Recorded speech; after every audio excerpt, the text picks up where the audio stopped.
The reality is that people don't act because they don't care or they don't know how.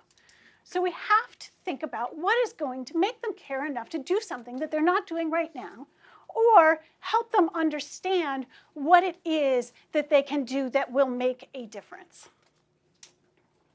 If you think about some of the major changes that we've seen in the last 50 years, when this ad was produced in 1947, nearly half of Americans smoked. And it was an incredibly dangerous habit. I mean, look at it. Her cigarette is like inches from her thigh.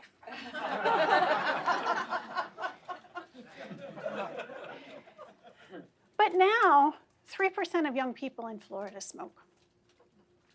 We've seen major changes in civil rights. We've seen the number of deaths associated with drinking and driving drop by more than 50% since the 1980s. And we've seen major changes in human rights and civil rights, and are now celebrating that people can marry the people that they love all over the world. So you could look at this and you could say, of course, this is the visceral reaction to what should not be, right? This is society maturing. This is us becoming more aware of injustice and the things that make us unhealthy. This is us responding to new availability of information and caring and feeling differently. But you know, none of this happened by accident. All of this was designed. And so as I look at these successes, as I look at these major cultural changes that have happened in society, it makes me think, how do we do more? How do we do it again? How do we take those successes and reverse engineer it and make it happen over and over and over again? And I'm obsessed with this idea. It gets me up every single morning. It keeps me up late at night, and I can't stop thinking about it. And that's why I work in public interest communications.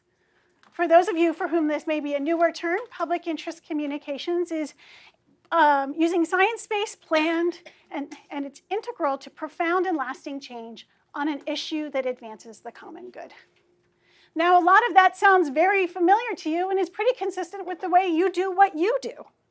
The difference between public interest communications and public relations, and one is not better than the other, one is not more effective than another, they're just different, is that in public interest communications, we are working on issues that transcend the interest of any single organization or individual. And while it's a new term, it's something that's been around for a very, very long time. So I'll tell you a quick story, the best kind of story, the one that starts on a dark and stormy night.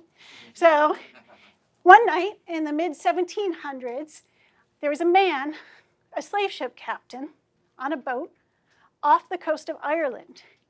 And the ship had gotten a hole in it. It had hit rocks, and a hole had been torn in the side of the ship. And he was concerned that he wasn't going to make it to shore. And so the story goes, and I'm sure the story is true, he called out to God, and he said, if you help me get to shore, I will devote the rest of my life to ending the institution of slavery. At that point, mysteriously, the supplies and the hold of the ship shifted, covering the hole enough that the ship could limp to shore. When he returned to London, he started connecting the key influencers who would be critical to ending slavery. Josiah Wedgwood, who was kind of like the Steve Jobs of his day. He had figured out how to make China much more durable and produce it much more inexpensively so people could buy it all over the world. He brought in journalists and members of parliament and storytellers, including a former slave named Lada Equiano, who told his personal story. And together, they devised a campaign that would be that holds all of the markers of any campaign we would do today, including creating one of the world's first infographics. This is a map of a slave ship. And they put this map up all over pubs, all over Europe, in places where people were already sitting and chatting. And as they sat and chatted and looked at this image, they started to see slavery differently. They also created a boycott of sugar, recognizing that sugar was a product largely produced by slaves, and that the people who were purchasing sugar were women. Women weren't engaged in other parts of public life. They couldn't vote, but they made household decisions. They could engage in the boycott of sugar, and together they reduced the demand for sugar by 30%.